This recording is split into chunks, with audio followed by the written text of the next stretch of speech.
بسم اللہ الرحمن الرحیم۔ السلام علیکم۔ 30 جولائی 2020 کے لحاظ سے سعودی عرب میں وبائی مرض میں مسلسل کمی ریکارڈ کی جا رہی ہے۔ 1629 افراد اس وبائی مرض سے متاثر ہوئے ہیں، جبکہ 26 افراد اس وبائی مرض کی وجہ سے اپنی جان گنوا بیٹھے ہیں، انتقال کر گئے ہیں۔ انا للہ و انا الیہ راجعون۔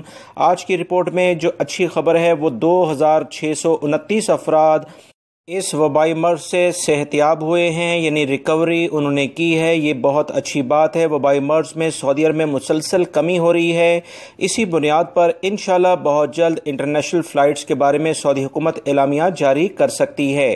مزید تفصیلات آپ سے شیئر کرتا ہوں۔ حفوف آج بھی ٹاپ لسٹڈ ہے، بہت احتیاط کریں۔ یہاں پر رہنے والے 137 کیسز سامنے آئے ہیں، ریاض 114، مزنب 71، دمام میں 66، نجران میں 63، مدینہ منورہ 60، الممرز 53، میس مشید 52، طائف 51، ارس 49، مکہ المکرمہ 47، بریدہ 45، یمبو 43، جدہ 34، تبوک میں 34، ابا 32، زہران 31، ابو عریش 28، جزان 28، انیزہ 24، وادی دواسیر 24، البدائق علاقے میں 23 ہیں، خبر 23، خلیش میں 22، بلجرشی میں 20، سلیش میں 20، حائل میں 18، حفر الباطن 17، سرات عبیدہ میں 15، الحرجہ 14، المنیجہ کے علاقے میں 14، سبیہ 14، الناریہ، اللیس، عفیف میں 13 کیسز ہیں، النماس، زہران الجنوب اور ارر میں ان میں 12 کیسز ہیں، بیش، الجبیل، سامتا،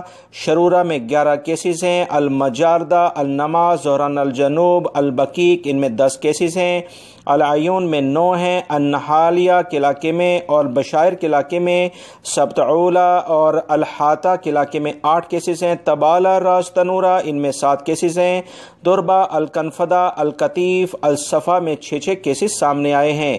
دیگر اہم علاقوں میں بھی 102 کیسز ہیں۔ بڑے شہروں کی تفصیلات دوستوں میں نے آپ سے شیئر کر دی ہیں، احتیاط کریں۔ الحمدللہ وبائی مرض کافی کنٹرول ہو رہا ہے، جو کہ اچھی خبر ہے۔ ویڈیو لائک کر کے شیئر آگے لازمی کر دی گا۔ السلام علیکم۔